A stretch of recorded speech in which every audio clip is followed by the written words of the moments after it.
हुकूमत है, वो भी सिर्फ 1 या 2 वोट की मार है, तो वो भी हो सकता है चेंज हो जाए। तो इस सूरत हाल में जो इन्वेस्टमेंट नहीं होती, इस सूरत हाल में जो स्पेकुलेटर होता है वो आपका रुपए को आगे लेके नीचे लेके जाता है। अब स्टेट बैंक ने ये भी कहा कि हमारा जो रियल इफेक्टिव एक्सचेंज है वो 3% से सिर्फ डिप्रिशिएट हुआ है। अगर 3% से हुआ है तो इसका मतलब है ये 182 जो था हमारा रेट मार्च वगैरह में, तो वो 185 होने चाहिए, 186 होने चाहिए। क्यों 225 पे है? इसका मतलब है स्पेकुलेटर इसको लेके आगे जा रहा है। ये इसकी रियल कीमत नहीं है रुपए की, ये स्पेकुलेटर लेके जा रहा है। एक्सपोर्टर डॉलर बाहर रख रहा है, इंपोर्टर हर सूरत पे ख़रीदने की कोशिश कर रहा है। तो ये जो है सूरत हाल को हमें ठीक करना पड़ेगा। अब कैसे ठीक करना है ये तो आपको थोड़ी देर में बताता हूँ। लेकिन आज मिफ्ता साहब ने कुछ और चीज़ें भी कहीं, और उन्होंने कहा जी ये जो हुकूमत गई है इन्होंने सबसे बड़ा रिकॉर्ड करंट अकाउंट डेफिसिट किया 17 बिलियन का, और परसेंटेज टर्म में भी सबसे बड़ा जो है वो अपना करंट अकाउंट किया जो कि 4.4% है। मिफ्ता साहब को मैं सिर्फ एक बात करना चाहता हूँ कि मुझे बार बार कहते अच्छा नहीं लगता। वो एक अच्छे आदमी हैं, वो वॉल्टन से PhD हैं। इनके वक्त में 18 में 19 बिलियन का करंट अकाउंट डेफिसिट है। मैं इनसे पूछना चाहता हूँ, जिस तरह कोई नर्सरी की क्लास में किसी को पूछता है कि मियां मिफ्ता साहब 19 बड़ा है या 17 बड़ा है, GDP 19 बड़ा है या 17 बड़ा है, तो हाँ जवाब तो है 19 बड़ा है। तो आपने ये बात कैसे कह दी? आपके वक्त में 5.8% GDP का जो फिजिकल करंट अकाउंट डेफिसिट, हमारे वक्त में आपने ही जो 3 महीने में इसका बेड़ा गर्क करने की कोशिश की, चले वो हो भी गया, तो 4.4 है। तो 5.8 बड़ा है या 4.4? तो इस किस्म का चूरन बेचना बंद कर दें। लोग तंग आ गए हैं आपकी इन किसका मिस स्टेटमेंट्स ऑफ फैक्ट्स के। आई थिंक मेरे ख्याल में अगर आप फिजिकली लोगों को इस तरह मिलेंगे ना तो वो पता नहीं आपके साथ क्या कर देंगे। अब आपने बात की कि जनाबे वाला हमने एकदम कंट्रोल कर दिया, और क्या नंबर दिए हैं? जुलाई के 18 दिन के। अरे भाई 18 दिन में काम नहीं होता, पूरा महीना होता है। और आपने अगर एनर्जी की इंपोर्ट्स रोक दी हैं और लोड शेडिंग 16-16 घंटे शुरू कर दी है, तो उससे ये जो है ये परमानेंट सोल्यूशन नहीं है। बिकॉज लोग जो हैं वो चाहते हैं कि बिजली मिले उनको, और हम तो ये चाह रहे थे, हमें ये मालूम था कि इस वक्त थोड़ा सा करंट अकाउंट डेफिसिट होगा। बिकॉज ये जो 3-4 चीज़ें हैं, बार बार मैं कह चुका हूँ, ऑयल पेमेंट्स जो हैं 9 महीनों में 7.5 अरब रुपये ज़्यादा हुई। उसके बाद वैक्सीन्स 3 बिलियन हुई, कोयले की जो है इंपोर्ट 1 बिलियन से ज़्यादा हुई, और खुर्दनी तेल की 1 बिलियन, ये 12.5 बिलियन। तो 13.2 बिलियन में से 12.5, तो हम बिल्कुल करंट अकाउंट बैलेंस पे थे। हम अपनी ग्रोथ कर रहे थे 6% की। हमें पता था कि ये सुपर साइकिल नीचे जाएगा, जब नीचे जाएगा तो हमारी ग्रोथ वहीं की वहीं रहेगी, और हमारा जो करंट अकाउंट भी नीचे आ जाएगा डेफिसिट, हमारी इन्फ्लेशन भी नीचे आएगी। लेकिन आप इसको समझ नहीं सके, तो आपने इसका बेड़ा गर्क किया, और आज इस सूरत में हम आ गए हैं। आपने बात की कि जी ये हुकूमत जो है 20 ट्रिलियन रुपए का कर्जा छोड़ के मतलब इजाफा करके चली गई। चलें जी, 20 ट्रिलियन तो नहीं है, जो असल नंबर आपके अपने जो हैं वो तकरीबन 18.5-19 ट्रिलियन है। चलें, आपने कह दिया। लेकिन इन 100 दिनों के बीच में आपने क्या किया है? 7.3 ट्रिलियन का कर्जा आपने इन 100 दिनों में बढ़ा दिया है। मिफ्ता साहब पलट, तेरा ध्यान किधर है? हमारे तो 20 ट्रिलियन पे शोर मचा रहे थे, तो 100 दिनों के बीच में तो तुमने 7.3 कर दिया। तो ये किस पे बोझ पड़ेगा? आपकी IMF का जो आप बात कर रहे हैं कि हम उसके ऊपर हम लोगों ने उनके एग्रीमेंट कर दिए, तो किस शराइत पे किया है? सबको पता किस शराइत पे किया है। आपने तेल की कीमतें जो हैं वो ऑयल की वो 100 रुपये लीटर बढ़ा दी, 130 डीजल की बढ़ा दी। आपने कहा कि हम इलेक्ट्रिसिटी है 47% बढ़ा देंगे, गैस 45% बढ़ा देंगे, और 855 अरब रुपए का पेट्रोलियम लेवी लगाएंगे। पीटीआई जब 9 महीने में सिर्फ 135 लगाया था, आप पूरे साल में 800, और ये कितना होगा 50 रुपए फी लीटर। तो क्या होगा, ये सारी जो इन्फ्लेशन अभी अभी आपकी डिप्रिसिएशन हुई है रुपए की, दबा के हुई है, 43 रुपए से हुई है इन 100 दिनों में। और ये जो आपके अभी भी इस वक्त जो इन्फ्लेशन है, सीपीआई तो 21.5% है। आपकी जो रोज़मर्रा की चीज़ों पे जो इस वक्त महंगाई है वो 33% है, वो बढ़ेगी। और इस जो रुपये की ये जो नीचे डिप्रिसिएशन हुई है, इससे और बढ़ेगी। महंगाई का तूफान बदतमीजी आएगा, और किसके ऊपर आएगा? आम आदमी पे आएगा। और आप हमें कह रहे हैं कि जी मईशत तो बस ठीक हो रही है, बहुत अच्छी हो रही है। और आज पहली दफ़ा आपने ये एक्सेप्ट किया, जो मैं बार बार कहता रहा हूँ, पिछले 3-4 महीने से कहता रहा हूँ, कि जो पॉलिटिकल अनसर्टेनिटी है वो इकोनॉमिक इंस्टेबिलिटी को जन्म देती है। आज आपने अपनी प्रेस कॉन्फ्रेंस में इसको एक्सेप्ट किया। तो और 6% हमारा ग्रोथ रेट था, जो आपने ही अपने इकोनॉमिक सर्वे पे कहा। अब हो क्या रहा है, आपने क्रेडिट ले लिया कि जनाब जो हमारी जो हमने टैक्स कलेक्शन की रिकॉर्ड कर दी। अरे आपने कहाँ से की? वो तो हम करके गए हैं भाई। आपने तो जो प्रोग्रेसिव टैक्सेशन थी उसको आपने रोक दिया। हम तो वो 6.1 ट्रिलियन को 8 ट्रिलियन पे लेके जा रहे थे, आपने उसको 7 ट्रिलियन पे रोक दिया।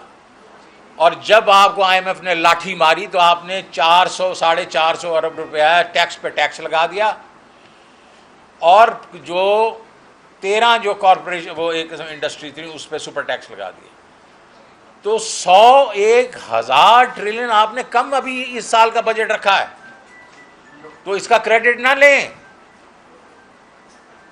अब जो बड़ा सवाल इस वक्त जो है, मैं इसके ऊपर बंद करूंगा, बड़ा सवाल ये है कि ये महंगाई, ये रुपया जो गिर रहा है, ये तो जाहिर है कि जो मार्केट है, जो आवाम है, उस पे आपको उसका आप पे एतबार नहीं है। आप जो मर्जी बीन बजाते रहें।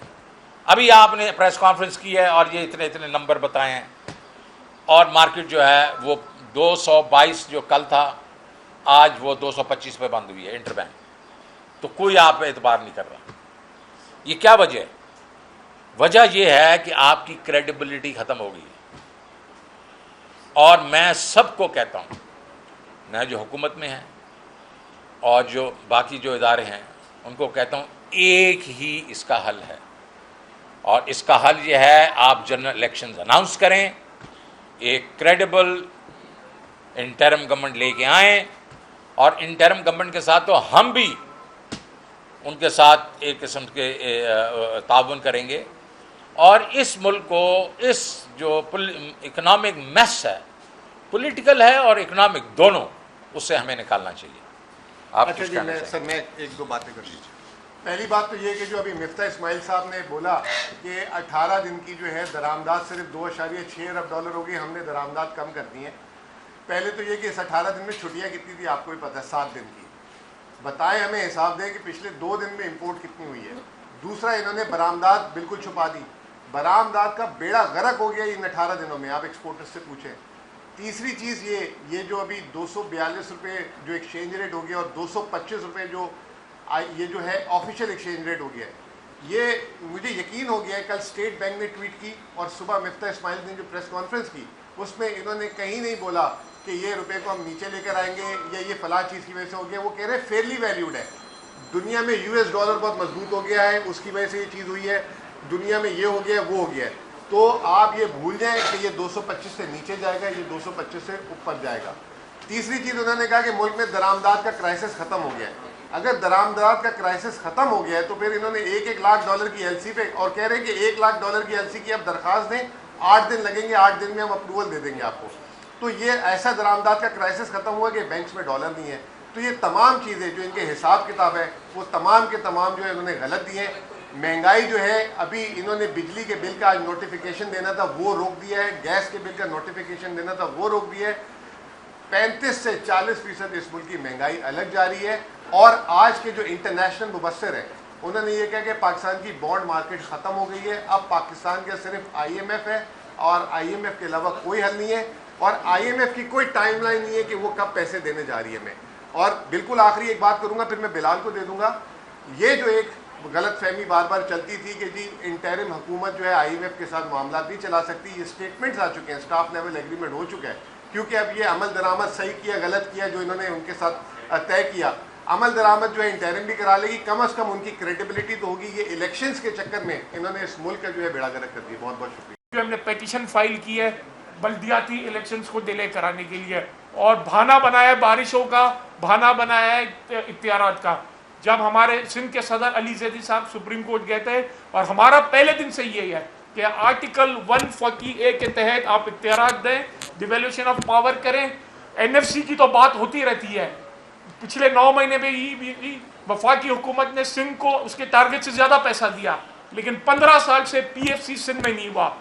इंशाल्लाह ताला कराची का पैसा कराची वालों पे खर्च होगा और यही लेके इंशाल्लाह ताला आपको बताएंगे कि मेयर जो है वो PTI का होगा। तो सवालात दे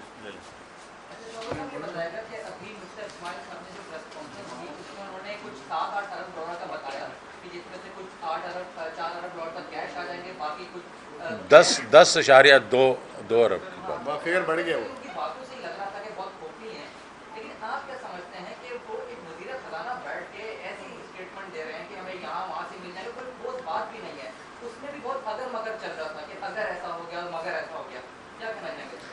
देखिए जी, जो बेसिकली ये फ़र्क नहीं समझते कि 19 अरब में और 17 अरब में क्या फ़र्क है, तो फिर वो भी तो बाकी बातें भी तो ऐसी करेंगे ना। देखें, उनके पास कोई वो है नहीं है, कोई जवाज़ नहीं है जो बातें करने का।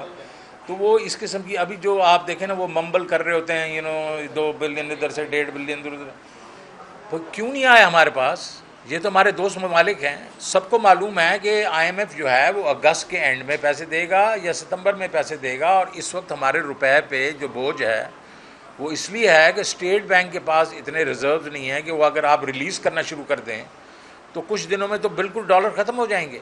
तो वो भी हक बजाने बैंक वो नहीं दे रहे। तो ये हमारे दोस्त ममालिक जो हैं, ये अब पैसे क्यों नहीं दे देते? 10.2 बिलियन ना दें यार, हमें 3-4 बिलियन ही दे दें इस वक्त। तो वो असल में सारों ने ये लिंक किया हुआ है। आप IMF से बात करें पहले, वो जब होगा। और इस वक्त जो लाहौर का जो पंजाब का इलेक्शन हुआ है, आपका क्या ख्याल है? हमारे दोस्त ममालिक ये नहीं देख रहे, वो देख रहे हैं। इन सबको मालूम है कि इस वक्त ये बड़ी ही, जिसको कहते हैं ना अंग्रेज़ी में, थिन आइस पे हैं और ये इसलिए इतने आपको कॉन्फिडेंट नज़र नहीं आ रहे। एक और चीज़ इन्होंने कहा, रिजर्व्स 4.8 अरब डॉलर 3 महीने में। एक तो शौकत साहब ने फिगर बताया कि 7,300 अरब रुपए इन्होंने जो है कर्जा लिया और इसके अलावा 4.8 अरब डॉलर का फॉरेन एक्सचेंज इन्होंने रिजर्व्स ख़त्म कर दिए 3 महीने में। 5 अरब डॉलर, 2.3 अरब डॉलर चीन से है, वो ख़त्म हुए। हम इनको 11.4 पे दे के गए थे, वो 8.2 पे चले गए, अब फिर रिजर्व 9.5 पे आ गए। तो इस चीज़ का हिसाब कौन लेगा इनसे? इतना ज़्यादा कर्जा, रुपए की वैल्यू इन्होंने गिरा दी। जी बोले। 5 हो गया है इंटरबैंक में। जी जी जी। और आप कह रहे हैं मजीद ऊपर जाना है, कहाँ देख रहे हैं इसको? देखें, ये तो देखें, मैं तो इस पर कोई प्रेडिक्शन नहीं कर सकता। वजह यह है कि इस वक्त अगर आप अंदाज़ा करें कि कोई बेसिस होता है जिस पे आप प्रेडिक्शन करें। एक बेसिस ये होता है कि अगर आपके पास मुआहदा हो जाए, जिस तरह IMF का मुआहदा होता था, याद है कैसे मुआहदा होता था? 5, 6, 7 रुपये जो है रुपया करता था। मुआहदा हो गया है, ये कह रहे हैं हमें 10.2 बिलियन की हमें अभी कहा है इन्होंने। और जो रेट है वो कल 222 था, आज 225 पे गया। इसका कितना हो गया? हाँ जी, 26,050। अच्छा, तो इसका मतलब है 209 से ये इधर गया है। तो इस वक्त हमें कोई समझ नहीं लग रही कि ये कहाँ जाएगा। और मैं इसलिए आपको ये कह रहा हूँ कि मार्केट ने इनके ऊपर क्रेडिबिलिटी बिल्कुल ख़त्म हो गई है। अब हो ये रहा है कि एक्सपोर्टर जितने पैसे रिलीज़ करता है उतना इंपोर्टर को ये देते हैं, वो जो प्राइस हो, क्योंकि अब ये सट्टा चल रहा है, अभी सट्टेबाजी हो रही है। ठीक है जी। इसमें इंटर बैंक होता था जो कि स्टेट बैंक उसको कंट्रोल करता था और ये एक किस्म से रेगुलेटेड रेट होता था, ये नहीं होता था, ओपन मार्केट नहीं होती थी। अब ये हिसाब हो गया है कि अब ये एक किस्म से सट्टाबाजी है और एक्सपोर्टर को भी पता है कि यार ये तो हम थोड़ा और रोकेंगे तो और हमें पैसे मिल जाएंगे, तो वो यही कर रहा है। तो इसको हमें, जो हमारा जो रेगुलेटर है स्टेट बैंक है, इसको चाहिए कि ये बैंकों को बुलाए और उसको कहे कि ये नहीं चलेगा, और कोई तरीक़ाकार इसके ऊपर करें ना जी, कि कुछ रिलीज़ कर दिया करें, कुछ बैंकों को कहें आप पूल कर लें, कोई तो अक्ल लड़ाए ना इसके ऊपर यार। अदरवाइज़ तो ये तो कल को, अभी आपको मैं बताऊं, आज आगे एक डील जो हुई है 242 में भी हुई है, ठीक है जी, तो और ये इंटरबैंक में। तो मैं ये चाहूँगा कि देखो ये हमारा मुल्क है, हम भी चाहेंगे कि किसी तरीके से हम हेल्प करें। अगर ये हमारे साथ कोई मशावरत करना चाहते हैं मेरे साथ या किसी का, वो भी हम करने को तैयार हैं। इस वक्त जितने अब ये रेट बढ़ेगा वो हमारी महंगाई को बढ़ाएगा, हमारे जो डेट है उसको बढ़ाएगा जी।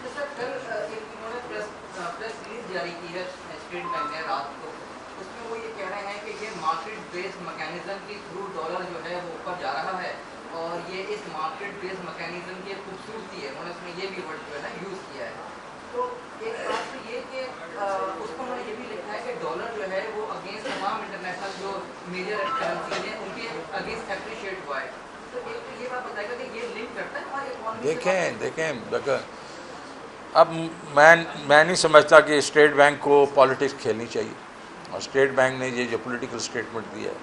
देखो जी, एक्सचेंज रेट क्या होता है? एक्सचेंज रेट होता है कि आपकी जो करेंसी दूसरी करेंसीज़ के दरमियान में जो इन्फ्लेशन होती है उसको इक्वलाइज करता है। वरना देखें, आपकी चीज़ 100 रुपये की है, आपकी इन्फ्लेशन फ़र्ज़ करो 20% है, तो अगले साल उसकी कीमत 120 होनी चाहिए। लेकिन अगर आप आगा एक्सचेंज रेट 110 है तो आपकी चीज़ नहीं बिकेगी, ठीक है, तो वो 120 ही होनी पड़ती है। तो जिस तरह याद है डार साहब ने ख़राबी की थी, तो क्योंकि उन्होंने अब एक्सचेंज रेट को काबू किया। अब मुझे ये बताएं कि इस वक्त जो 225 पे जा रहा है और ये 209 था जो फ्राइडे को, तो 225 और 209 16 रुपये है। 16 रुपये, ये 3 दिन में इन्फ्लेशन इतनी ज़्यादा हो गई है। ये डॉलर मतलब क्या मतलब 16 मतलब रुपए की इन्फ्लेशन मतलब इंक्रीमेंट, तो ये बात नहीं है, ये स्पेकुलेटिव प्रोसेस है, क्योंकि आप खुद रिलीज़ नहीं कर रहे डॉलर्स, तो लोग जो हैं वो सट्टा खेल रहे हैं।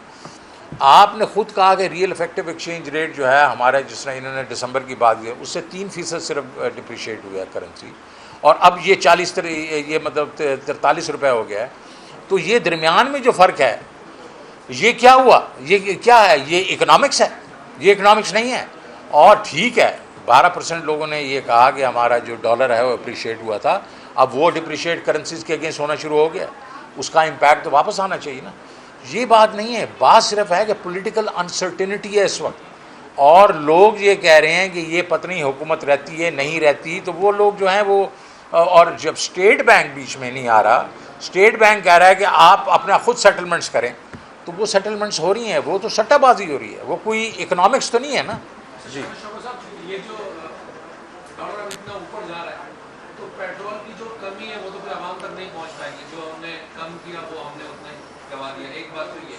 दूसरा, रात मुफ्ता इस्माइल साहब ये भी कह रहे थे कि उनकी डील जो है वो IMF से मुकम्मल हो गई है, और वर्ल्ड बैंक में जाएंगे, एशियन बैंक में, तो केयर टेकर आए तो इसी को फॉलो करें, ऐसा सब कुछ हो गया। देखें जी, पहली बात तो यह है कि वर्ल्ड बैंक, एशियन बैंक वगैरह तो आपको कर्जा देते हैं, तो वो तो सही रेट्स पे देते हैं, वो तो हम तो करेंगे, वो ऐसी कोई बात नहीं है। अगर फ़र्ज़ करो कोई भी हुकूमत आएगी, अगर इंटरिम भी आई, तो वो तो कोई इशू नहीं होना चाहिए। और IMF के साथ जो मुआहदा इन्होंने बड़ा सख्त किया है, लेकिन IMF के साथ अगर इनका मुआहदा है तो हमें इंटरनेशनल कमिटमेंट्स पूरी करनी चाहिए, और अगर जो भी आएगी तो उसके साथ थोड़ा निगोशिएट बेशक कर लें, लेकिन IMF के अंदर हमें रहना चाहिए, और ये कोई इसमें कोई इशू नहीं होगा। लेकिन आपने पहला सवाल क्या किया कि ये पेट्रोल की कीमतें बढ़ेंगी, वो इसलिए बढ़ेंगी कि एक तो ये डिवैल्यूएशन जो होगी आपकी करेंसी की, दूसरा आज 107 पे चला गया, तेल फिर चला गया 107 पे, और उसके बाद इन्होंने 50 रुपए की लेवी भी लगानी है, फिर इन्होंने 17% का सेल्स टैक्स भी लगाना। तो ये जो इन्होंने वो जो है अपना ऊँट के मुँह में ज़ीरा दिया था, वो पूरा तरीके से निकाल भी देंगे और भी डालेंगे। ये बेशक जो अगले 15 दिन के बीच में कुछ ज़्यादा ना इंक्रीज़ करें, लेकिन डेफिनेटली 855 अरब रुपए की इन्होंने लेवी आप पे लगानी है, तो वो देख लेना वो कितनी है जी जी मुजफ्फर साहब आप कुछ बोलना चाह रहे हैं? बिस्मिल्लाहिर्रहमानिर्रहीम। ये सिंध इलेक्शन कमीशन जो है पीपल्स पार्टी की बी टीम बन गई है। आपने इंटीरियर में जो इलेक्शन हुए वो देखे आप लोगों ने कि डब्बे घरों में ले जाके उन्होंने ठप्पे लगाए। यहाँ कोई पूछने वाला नहीं है। कोर्टों का हाल ये है कि दरख्वास्त दो तो तारीख पे तारीख कुछ कोई फैसला नहीं होता। इसी तरह यहाँ हमारे इब्राहिम हैदरी टाउन में यूसी 10 में रात को हमारे कैद कुनदान और तजवीज़ कुनदान को लेके समंदर में चले गए और 2 दिन के बाद उनको वापस लाया। इधर जब हम आर से डिस्कस किया कि भाई हमारे वो ले गए हैं, उठा के ले गए हैं, आप दूसरे हमारे पास मौजूद है ले लो, तो उन्होंने कहा हाँ ले। आखिर में कहा कि हम नहीं ले रहे। दूसरा ये है कि वोटर, जैसे बिलाल भाई ने कहा कि इस हल्के के वोटर उस हल्के में डाल दिए, उस हल्के के वोटर इस हल्के में डाल दिए हैं। लेकिन फिर भी मैं चैलेंज करता हूँ पीपल्स पार्टी को कि हमारा इब्राहिम हैदरी टाउन जीत के दिखाए तो मैं उनको मानूंगा। इंशाअल्लाह ताला इब्राहिम हैदरी टाउन हम जीतेंगे।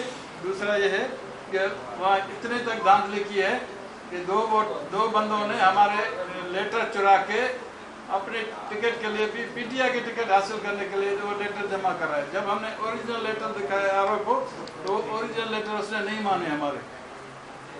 अच्छा जी, डीओ को बोला तो डीओ ने बोला इलेक्शन कमीशन जाए, इलेक्शन कमीशन वाले बोले तो बोला आर को जाओ। इस तरह घुमाते रहे।